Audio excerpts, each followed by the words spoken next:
Ja pirmajās dzemdībās ir bijis dziļš otrās pakāpes starpenes plīsums vai arī starpenes iegriezums jeb epiziotomija, tas palielina risku atkārtoties starpenes plīsumam pie nākamajām dzemdībām par 20 līdz 40%, pie epiziotomijas pat līdz 50–60%.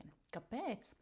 Tāpēc, ka rētaudi bieži vien var būt neelastīgi, un tāpēc ir svarīgi, lai plīsumi neatkārtotos, profilaktiski darīt visu iespējamo, lai šo te rētaudu elastību uzlabotu.